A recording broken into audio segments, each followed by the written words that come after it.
Você está pensando em se divorciar de uma pessoa narcisista ou manipuladora? Está tendo dificuldade? Está pensando? Você acha que o seu parceiro ou sua parceira é manipuladora? Qual dificuldade que você está tendo? Eu estou aqui com um psicólogo, por acaso meu irmão, Marcos Araújo, tá? Eu sou o Júlio Araújo, aqui do Só Uma Dúvida. E vamos falar um pouco sobre o divórcio, essa questão do parceiro, dessa relação, como que a gente pode estar trabalhando isso. Tudo bem, Marcos? Tudo bem? Me fala um pouquinho sobre você. Bom, eu sou psicólogo cognitivo comportamental, filósofo e pedagogo, né? Certo. Trabalho com atendimento clínico, trabalho na parte da educação também. E a teoria a minha abordagem é a abordagem cognitiva comportamental. Então, é terapia cognitiva comportamental. Pensando que nós, né, pensa em pensamento, comportamento e emoção, sentimento. Então, quando você falou aqui, uma pessoa narcisista, a gente está rotulando a pessoa Sim. num determinado tipo de comportamento, num determinado tipo de personalidade, que é daquela própria pessoa, mas nem tudo é um narcisismo. Para mim, para minha base teórica, é comportamento. Então, aquilo que eu penso, que eu acredito, né, as minhas crenças nucleares, que são formadas ao longo da minha existência, né, elas geram um determinado tipo de comportamento e um determinado tipo de sentimento. Eu tenho que trabalhar essas três áreas, pensamento, comportamento e sentimento. Se numa relação abusiva, como você está falando ali, suponhamos assim, uma mulher, né, vive uma relação abusiva e tem filhos e fala assim, ela começa a criar algumas crenças de que ela não pode, de repente, dar um passo à frente porque ela não vai ser capaz, então ela acaba aceitando essa relação. Então, qual que é o pensamento dela? Eu não consigo sozinha, eu preciso dessa pessoa. Comportamento, né? Sentimento, medo. Comportamento, ela vai aceitar e vai dar continuidade ali nesse relacionamento abusivo, vai aceitar esse relacionamento. Porque muitas vezes eu atendo, né, em escritório, sou advogado, atendo a pessoa, né, o homem, a mulher, geralmente a mulher, ela inicia uma relação aparentemente saudável, né, e muitas vezes é muito característico, ela vem de uma situação de vulnerabilidade. E aí ali aparece o parceiro, ou a parceira, geralmente o parceiro, que vai, ajuda, aí ela começa a ter um degrau, uma melhora, se ajustar, e aí ali começa a ter os problemas. Aquela relação que antes era uma relação saudável, se torna uma relação negativa. Aí começa a manipulação, isso. Como que você pode me falar a respeito dessa situação? E aí você tem uma situação de dominação, né? Aquele que domina e aquele que é o dominado, né? Então você tem, como você falou assim, todos os relacionamentos começam de uma forma positiva, agradável, de uma forma positiva, enfim. Mas os comportamentos vão mudando à medida que as coisas vão acontecendo. E como eu falei assim, existe uma questão de aprendizado, né? Você disse, né, que muitas vezes a pessoa vem de uma situação de vulnerabilidade e vem uma outra pessoa que a acolhe e que ajuda aquela pessoa. Perceba que essa pessoa que vem de uma situação de vulnerabilidade, dependendo da situação que ela vive, ela está vivendo, ela está reproduzindo um aprendizado que ela teve. Assim como aquela pessoa que, de repente, é a dominadora e a gente diz que é a abusadora, ela talvez também tenha vindo de um comportamento e de uma crença, né, dela, que ela vai reproduzir isso. Então, é uma questão de reprodução de crenças e de comportamentos já aprendidos. É o que estamos vivendo hoje, esse monte de feminicídio, que vem lá atrás, daquela época de machismo, de coisas. Sim, e como a mulher hoje está se tornando mais independente, evidentemente que os homens estão perdendo um pouquinho mais, né, essa questão do poder, e isso incomoda, né? É entender, aprender que a relação tem que ser um pouco diferente do que se era antigamente, né? E porque eu vejo assim, tem muita cliente que me pergunta, a Lei Maria da Penha, nós temos várias ferramentas jurídicas para dar uma maior segurança, mas, doutor, a Lei Maria da Penha realmente vai garantir a minha segurança? Não. Não efetivamente, porque o indivíduo ali ele fica obcecado, né? E como, sem pensar nessa questão jurídica, porque pensamos muito na saúde mental. Hoje, todos os profissionais hoje pensam também nessa necessidade da saúde mental. E aí você vê que a polícia, a lei, ela não garante. O que a gente pode fazer hoje? Por exemplo, o indivíduo ele tem tratamento, a gente consegue reduzir. O que está sendo feito hoje com a Lei Maria da Penha? O que você... Aí você tocou nesse assunto, hoje, Dia Internacional da Mulher, que é o dia que a gente está gravando, parabéns para as mulheres, né? Eu estava lendo uma reportagem que estava falando que há 4 minutos é expedido uma medida protetiva. Há 4 minutos uma medida protetiva colocada. Ok. E dentro dessas medidas protetivas, né, poucos usam a tornozeleira elétrica que vai impedir que chegue ali perto da pessoa. Ok. E aí, assim, aí a mulher não tem a proteção. A vítima não tem a proteção. Porque ela não vai ter um policial 24 horas por dia do lado dela ali para proteger.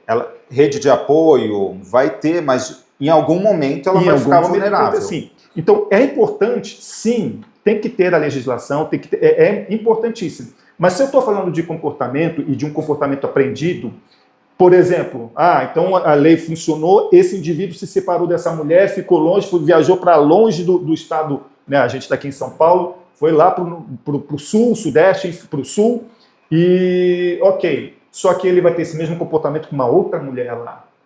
A violência ela não vai cessar com a Lei Maria da Penha. Não vai cessar. Então, assim, eu pergunto para você que é advogado, uma pessoa, se ele é uma pessoa que agride ou lhe abusa com palavras, ou que ele tenta dominar pela parte financeira, ele vai ser preso? Dificilmente. Ele vai ter ali medidas coercitivas, né? Mas a questão é justamente essa. A parceira conseguiu que ele fique impedido de entrar na casa.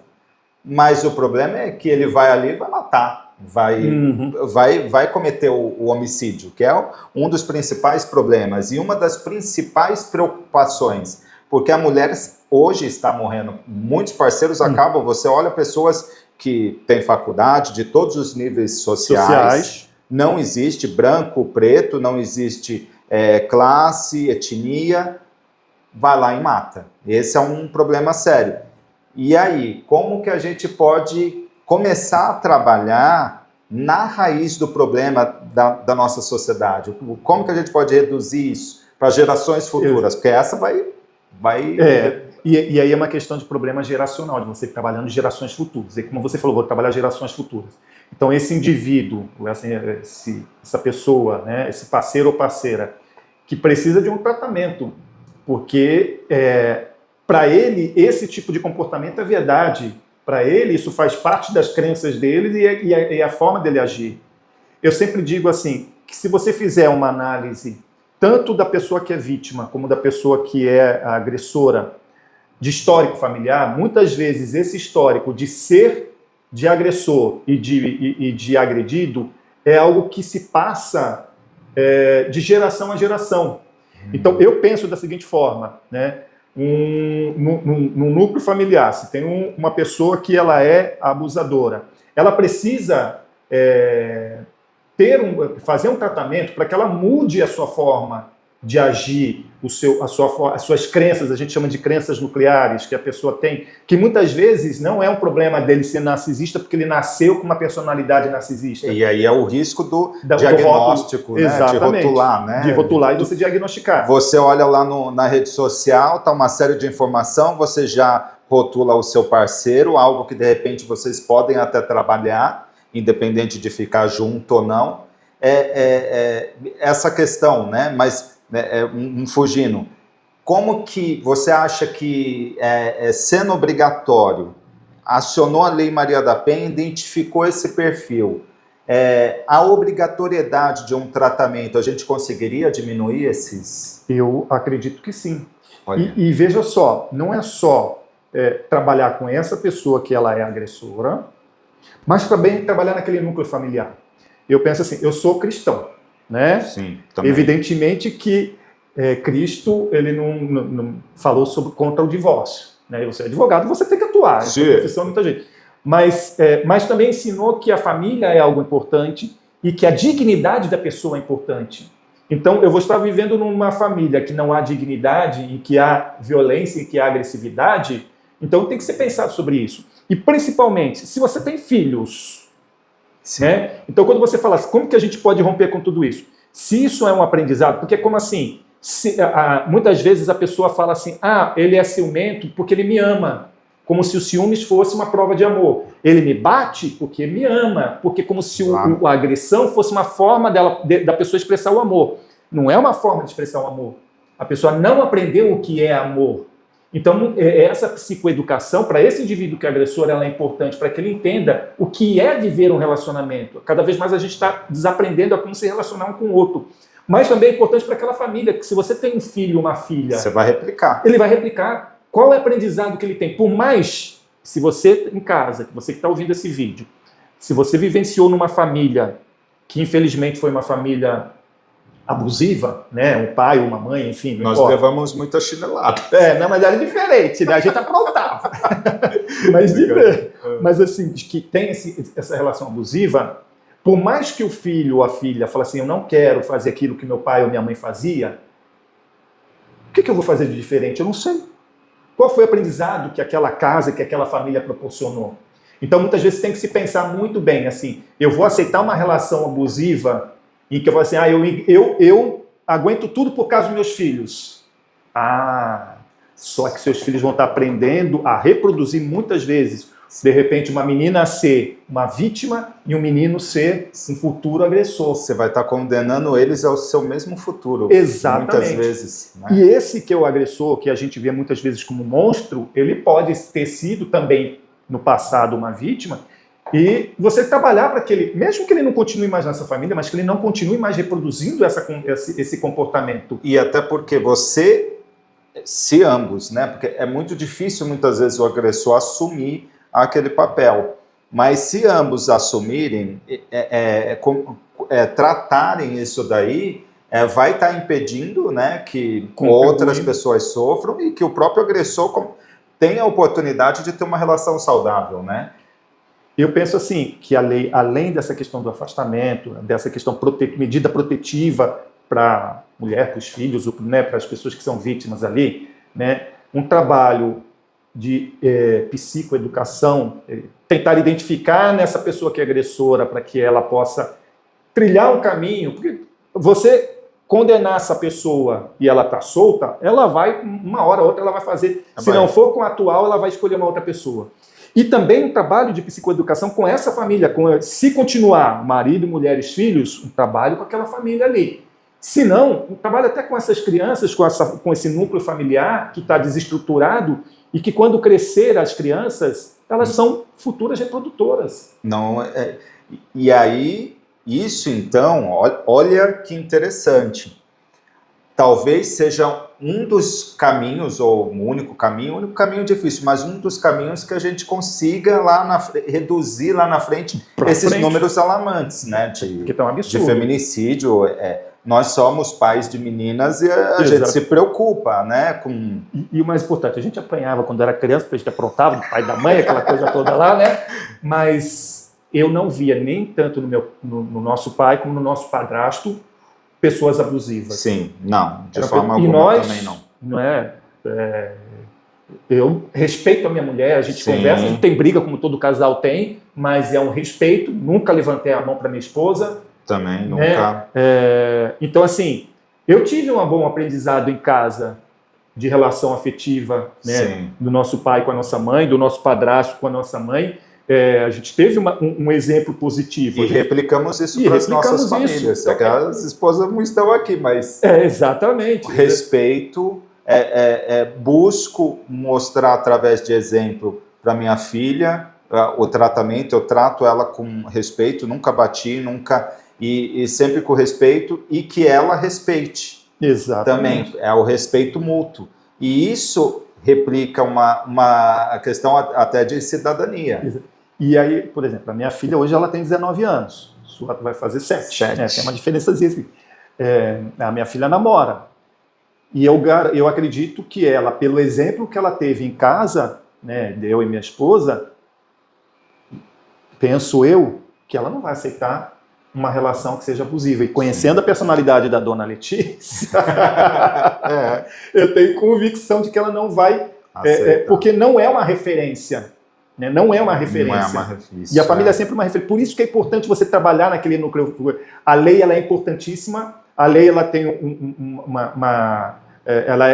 qualquer tipo de lei ela tem uma função educativa, mas uma função punitiva, uma função regulatória. Só que a função educativa dela é limitada. É como você falar, isso tá proibido, se você fizer isso, a consequência é aquilo. Mas existem outros meandros da educação, né, que a gente precisa ser trabalhada nessa situação problema para tentar arrumar uma solução e diminuir. Nas escolas, iniciando também nas escolas, porque é o bullying, é a pornografia, que os jovens vêm e tratam a mulher acaba vendo a mulher como objeto. Nós temos uma série de gatilhos, né, de ferramentas, posso assim dizer, que vão levando aquele cidadão que já vem de uma relação abusiva a condicionar cada vez mais, né, ver os jovens lá no Rio, lá na Zona Sul, que abusaram da menina. Eu, além de ser psicólogo, faço trabalho clínico, eu também atuo numa escola. Então, muitas vezes você vai tendo contatos com jovens, eu lido com adolescentes, eu gosto muito de lidar com adolescentes, o pessoal reclama, mas eu gosto. E aí a gente vê o contexto, algumas situações, algumas histórias, não só ali, mas na igreja também, que a gente vê essa questão familiar, como que ela influencia. Você falou, a escola, ela dá uma orientação, é importante, mas o aprendizado, porque na escola muitas vezes a gente trata algumas coisas, a gente está ali na teoria, mas a vida prática, na religião, a família é o primeiro ambiente de aprendizado social e de vivência social. Então, ali a vivência é na prática. Então, é muito importante a gente trabalhar e atuar nas famílias. Sim. Então, por mais que eu possa ser contra, não contra, né? Eu como psicólogo, a decisão é do paciente ou da paciente, do que ela vai fazer com a vida dela, a gente vai ajudar a pensar. Mas como Cristóvão puxou o divórcio, eu estaria... Se eu pregar o divórcio... É a última instância. É a última instância. Eu, particularmente, como advogado, já atendi algumas clientes e que elas voltaram atrás. Porque, como advogado, eu tenho que ser não só o profissional do direito, mas ser humano. Então, muitas vezes você vê uma relação e aí você vai questionar se a pessoa ela tem certeza, o que aconteceu. À medida que ela vai se abrindo com você, ela vai vendo outros fatores, o lado dela, o lado do parceiro, e muitas vezes acaba desistindo. Porque, assim, o advogado, ele tem alguns advogados, eu não trabalho com isso, eu acho desonesto, é aquela coisa do inimigo em comum. E aí transforma o outro como um inimigo, né? É uma tática. E aí a pessoa, ela fica ali, e aí você provoca o divórcio. Eu acho isso, eu sou cristão também, eu acho isso desonesto, errado. Então, você primeiro tem que criar, mostrar a realidade, a questão dos filhos, como que vai ser na realidade um divórcio.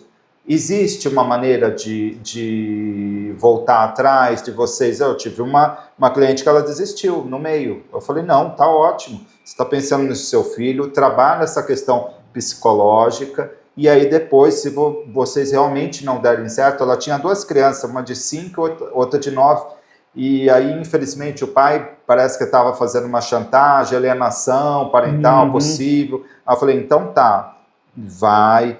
Aí nós conversamos, ela viu que não era o momento dela pedir divórcio, ela ia conversar com ele. Eu falei, é muito diálogo que vocês precisam ter, tem a questão das crianças, mas vocês precisam fazer um tratamento, uma terapia de casal. Aí você vai tentar, né, tudo que... e aí depois, posteriormente, né, eu estou aqui à disposição, conversar com vocês.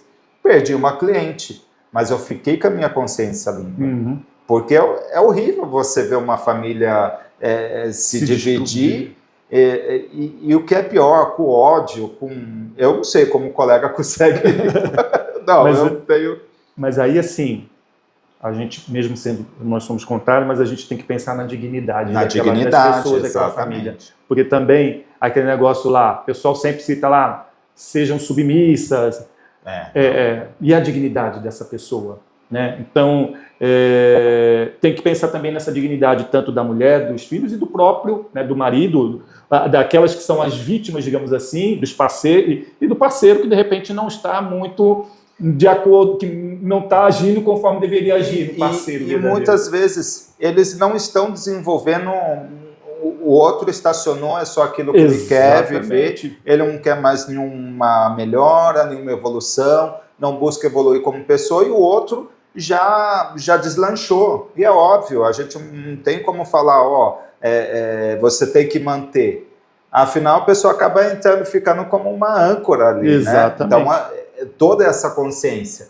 Mas o divórcio, quando ele é feito de forma litigiosa, de forma que briga, isso atrasa anos de ambos os parceiros, porque às vezes eles se destroem economicamente. E não tem como você não pensar nessa questão econômica também, porque é um atingindo o outro, escondendo bem, e entra a ganância também.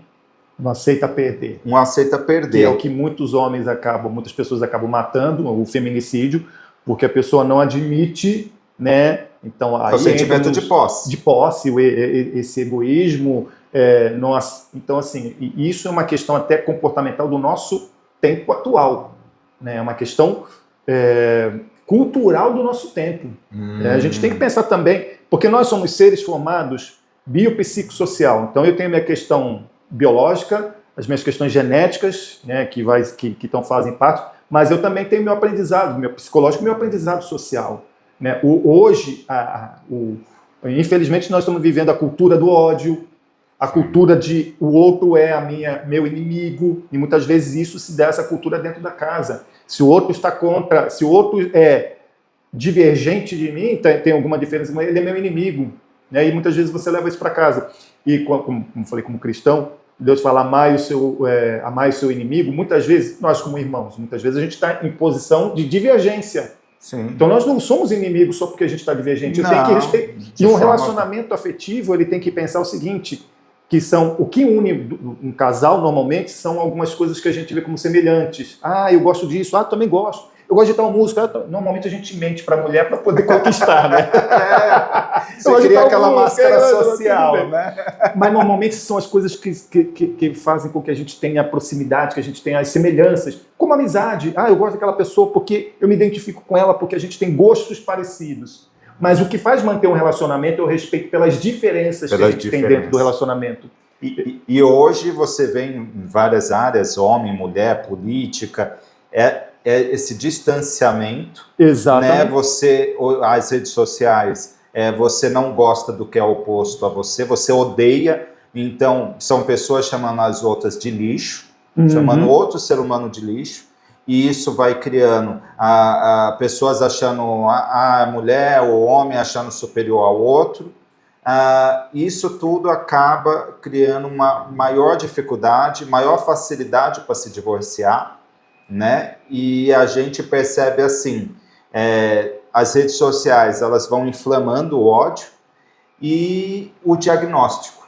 Então, em uma semana a pessoa está diagnosticando a parceira de inúmeras coisas. E isso... Narcisista é o que mais tem por aí agora. Pelo amor de Deus. E pode ser que, mas o que é autenticamente narcisista? Como você diagnosticar um narcisista? Nossa, você tem que, né? Quanto tempo você leva para diagnosticar? Ou um diagnóstico, dependendo do que é, né? E às vezes muita coisa em evidência, né? Você vê assim, hoje tem muitos casos de autismo, por exemplo, puxando para uma outra coisa assim. Mas você tem que fazer uma vários de testes, vários exames para você poder, né?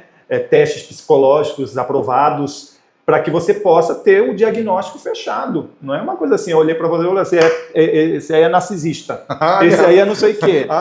Irmão, minha mãe é narcisista, sei o quê. Às vezes as pessoas falam com uma facilidade e às vezes a outra pessoa ela só está num momento de insegurança. Pode acontecer isso? Sim, pode ser. Na verdade, acho que todas as pessoas estão num momento de insegurança. Eu faço algumas... tem muitas coisas que acontecem assim. Eu faço, com os atendimentos clínicos, eu aplico alguns testes, né? E nas últimas semanas, assim, eu cheguei a algumas conclusões, assim, que falta para as pessoas. Nós estamos autoexigentes. Olha só a coisa que aí parece uma coisa egoísta do que eu vou falar. Mas as pessoas estão muito exigentes consigo mesmo. Eu tenho que ser perfeito, eu tenho que fazer tudo correto. E aí eu lembro que eu refleti com alguns pacientes, porque eu sou também como filósofo, eu acabo fazendo uma reflexão. Existe uma técnica que é o diálogo socrático, então eu gosto muito dessa parte de dialogada com meus pacientes, de fazer refletir. E aí eu falava assim, sabe o que falta? Autocompaixão. As pessoas estão faltando compaixão consigo mesmo, no sentido de ser tão ríspida consigo mesmo, de tanto nível de exigência consigo mesmo, que também, porque um dos grandes aprendizados de Cristo é a compaixão. Se eu não tenho autocompaixão comigo, se eu não sei o que é me amar, de entender que eu sou uma pessoa frágil, que eu sou uma pessoa que não sou perfeita, né? Aí vai estar em outras questões teológicas que eu poderia abordar aqui, mas aí vai alongar muito, mas que eu não sou uma pessoa perfeita, que eu sou fadado ao erro, então que eu tenho que aceitar essa minha limitação e ter uma autocompaixão e compreender que eu sou um ser limitado e que eu estou em processo de evolução, é a mesma coisa que eu tenho que fazer com o outro. Se eu não tenho uma compaixão comigo, se eu não me amo dessa forma, como que eu vou fazer isso com o outro? Aceitar minha humanidade. E aceitar minha humanidade e não aceitar a humanidade do outro. Aí a gente percebe que as pessoas parecem que não têm mais compaixão, né? Então eu não compreendo o outro, eu quero exigir do outro, e muitas vezes na relação entre pais e filhos. O mesmo nível de exigência que você tem consigo, você acaba cobrando demais, muitas vezes, de um indivíduo que não está totalmente formado, né? Então, e aí, os jovens, eu vejo muitos jovens também com esse alto nível de exigência consigo mesmo, principalmente adolescente, mais ainda esse processo. Então, essa falta de autocompaixão, evidentemente que eu não vou olhar para o outro e não vou ter o mesmo sentimento de compaixão com o outro, eu vou ser tão exigente com o outro. E nossa, isso é muito, porque é forte, porque a gente pensa nos nossos filhos também, como educá-los também a não se exigir tanto, porque quando eles entram na rede social, eles vão se comparar, o casal, né, o próprio casal, quando entra na rede social, vai comparar o outro, parece que o marido, a esposa do outro é melhor, e aquela coisa toda, a relação, as pessoas, os influenciadores, eles acabam, né, passando uma falsa noção de felicidade, de vida perfeita, falsa. E é falso. Sabe que dentro de um trabalho com famílias, com casais, que eu vejo, e com adolescentes, com jovens, com crianças, hoje a gente está na era da informação, da tecnologia muito avançada, mas nós estamos regredindo, nós como seres humanos, na capacidade de se comunicar. Sim. De dialogar. Nós estamos perdendo essa capacidade de dialogar, parece. Parece não. Nossa, tá muito. E aí, assim, muito pelas redes sociais, né? Então, sim, a gente perdeu essa capacidade de dialogar, e aí a gente não consegue se compreender um ao outro. E aí que está o grande gap também. Então, muitas vezes, num trabalho psicoterapêutico com uma família, pode ser um casal ou com uma família, é você ajudar a estabelecer uma relação de diálogo, né? De um diálogo com as pessoas. Quanto que isso pode evitar? Talvez não evite o divórcio, mas evite aí finais trágicos, né? Uhum. Esses tratamentos. E muitas vezes a pessoa, ela encontrar, porque eu vejo também um vazio que as pessoas sentem e elas acabam buscando preencher de variadas formas. Isso não seria um desses vazios, sim, que as pessoas... Sim. E essa falta de comunicação, essa falta de se relacionar... Sabe quais são os casos que mais aparecem para mim lá, de casais, que algumas coisas que estão em conflito, que apareceram nos últimos tempos? A questão da traição, né? Feita por rede social. Nossa. Então tá fácil, você pega lá no seu... E não chega nem a ter... Vários casos que eu tive que não chegou a ter a questão carnal, né? Mas tá ali... Mas a questão virtual. do namoro virtual. Por quê? As pessoas parecem que sabem mais se falar por aqui do que se falar por aqui, como a gente está fazendo. E aí o que acontece? O outro lá no celular, na conversa, parece que me compreende melhor, dialoga melhor comigo, né? E eu na minha casa com a minha esposa ou com o meu marido, não se tem esse diálogo, não se tem esse momento. Um está vivendo os problemas do dia a dia, os problemas do dia a dia acabam dividindo, né? Porque Exatamente. você chega ali, você tem que, né? E aí é mais fácil com uma outra pessoa, um parceiro de trabalho, parceira de trabalho, ou um amigo antigo, ou um parente, sei lá, e aí ali acaba acontecendo isso e, obviamente, quebra a confiança do casal. Ou isso, ou a forma mais fácil da pessoa relacionar é a agressão, é a violência. A violência. Né? Uma falta de diálogo, o marido, o homem está ali insatisfeito com alguma coisa, bom, é que a mulher gosta de dialogar e gosta de DR e nós não gostamos. Nós não gostamos, né? É porque vai aquela evolução histórica, né? A mulher evoluiu naquela questão de psicológica, de relação, né? E aí o homem, ele sempre teve aquela questão mais agressiva, de paixão, tudo. E hoje isso talvez seja uma das questões que o homem ele precisa melhorar muito, essa questão do diálogo, de ter essa inteligência emocional num relacionamento para a gente poder chegar melhor, né? Isso... E aí você fala, olha só como a gente já está viajando, né? No tema de antropologia. Então, vamos pensar assim, se a gente vê a evolução do ser humano, né? O homem sempre nessa questão de batalha, de guerra, de luta, faz parte de um instinto do ser humano, né?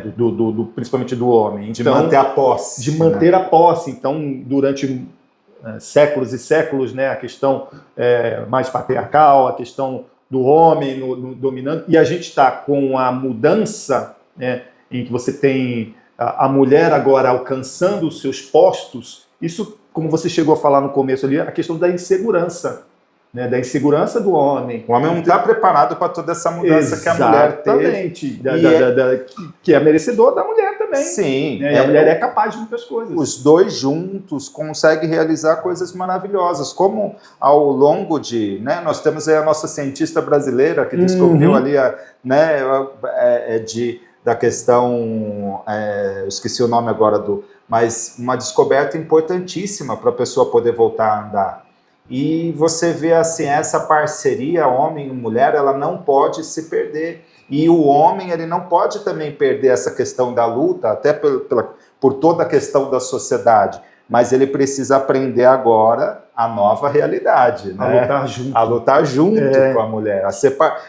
Realmente, hoje, nós estamos vivendo numa época em que o homem e a mulher, eles precisam aprender a ser parceiros de verdade. E tá difícil, né? Porque entender que viemos do lado um do outro. Né? Exatamente. E essa questão evidentemente que é um contexto histórico, o feminismo, enfim, em que hoje a gente está vivendo, muitas situações a gente vive dos extremos. Homem aqui, mulher aqui, como se estivesse numa situação de combate e cada um de um lado procurando o seu espaço. E a mulher está um pouco para trás por causa de questões históricas e está ali buscando. Mas a gente tem que entender que não podemos fazer o combate homem versus mulher, mulher versus homem. É essa questão de a gente caminhar juntos, que cada um pode complementar um ao outro. Mas a gente ainda está. Então, isso, os homens estão inseguros, né? E as mulheres estão buscando o seu espaço que é merecedor. Né? Sim, e a questão essa questão de andar junto, porque existe um ressentimento histórico da mulher em relação a toda essa história, esse machismo, essa dominância do homem. Você percebe, conversando com os jovens, com a mulher em geral. E isso a gente precisa equilibrar hoje para não criar de um outro lado, do lado do homem. E o homem, ele precisa largar dessa insegurança e entender que é o seguinte, é caminhar junto e bora, vamos para a luta. A luta é os dois juntos agora. É lutar por um sistema, a tecnologia está acabando, está ajudando o ser humano de um lado, mas está prejudicando as relações. Sim. Por isso precisamos estarmos juntos. Então, Marcos, tá ótima a conversa, né? Mas a gente vai longe.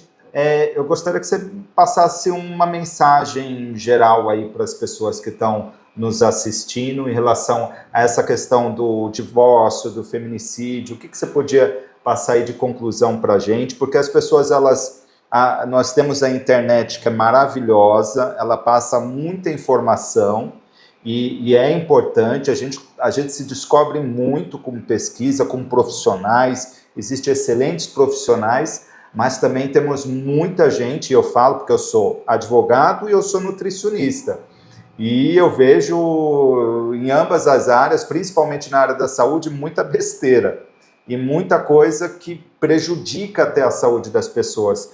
Então, o que você poderia me passar em relação a isso, essa questão de diagnóstico, para a gente...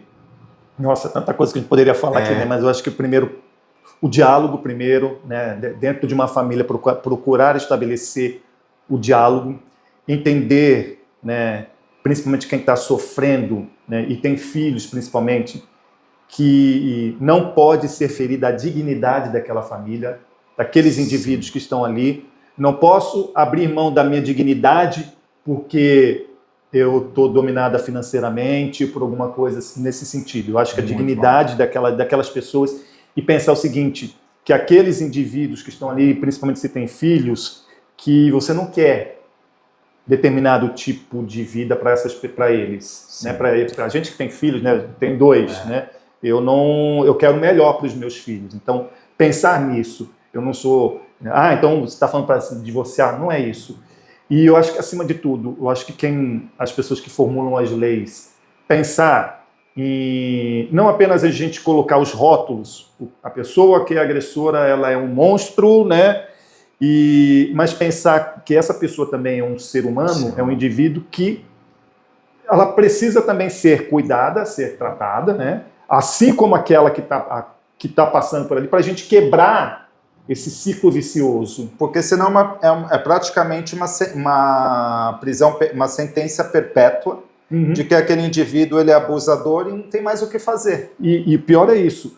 Não só por esse mesmo indivíduo, mas por outras pessoas, sim, porque se essa pessoa, ele pode estar afastado daquela família dele lá, o que eu falei, tá longe, morando em outro lugar, ele vai conhecer uma outra pessoa, ele vai reproduzir o comportamento dele.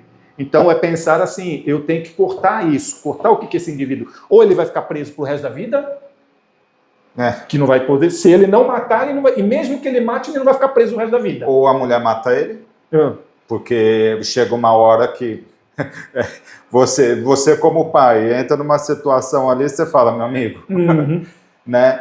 Então nós precisamos pensar na saúde mental também. Recuperar pessoas, recuperar seres humanos, recuperar a humanidade das pessoas. Acho que essa talvez seja a mensagem melhor. Recuperar a humanidade das pessoas. A humanidade daquele que infelizmente não aprendeu o que é amar e o que é respeitar o outro, e daqueles que estão sofrendo por causa disso, para que eles aprendam também, porque muitas vezes, como eu disse, uma pessoa que sofre, né, que é a vítima de um relacionamento abusivo, muitas vezes ela é vítima porque ela aprendeu na vida dela, ou melhor, não aprendeu o que é amor na vida dela, né? Não aprendeu o que é o valor de uma relação, e ela acaba aceitando e se sujeitando numa relação abusiva. E vários tipos de abuso, né? Porque a pessoa que sofreu o abuso financeiro, sexual, moral vai pode replicar. Então pensar no resgate da humanidade de cada um, que é isso que Cristo ensinou pra gente, né? Exatamente. Né? O Senhor... resgatar as pessoas, resgatar o ser humano, resgatar a humanidade dele. Desse final de semana, de hoje, dia 8 de março, no evangélico, costumo ler lá do estudo católico, era do Jesus com a samaritana no poço de Siloé. Uma mulher que se divorciou, que se separou 5 vezes, que teve 5 maridos, mas ele não olhou o divórcio dela, ele olhou a humanidade dela, ele olhou a pessoa humana que ela é, né? E é isso que a gente tem que olhar, procurar a humanidade daquela pessoa para que aquela pessoa possa ser resgatada, né? Seja ela qual for, nessa história que a gente está falando, né? O abusador e as vítimas. E as vítimas. Todas serem resgatadas, né? Agora, tem alguns que talvez... Não serão todos. Não serão todos. Mas se tivermos uma maioria que a gente consiga quebrar esse ciclo, não só estaremos salvando, nós estaremos salvando vidas. E isso é importante, de repente, para os nossos governantes estarem analisando sobre isso, esse tema. Vamos, né, uma coisa que a gente pode abraçar aí para ver, o legislador tentar trabalhar em relação a isso, porque precisamos combater o feminicídio de todas as formas, e essa questão da saúde mental, de resgatar o ser humano, é importantíssimo. Então, se você gostou do vídeo, tá as nossas redes sociais aqui, se inscreva no canal, Só Uma Dúvida, e obrigado, gente. Obrigado, tchau, tchau, fiquem com Deus.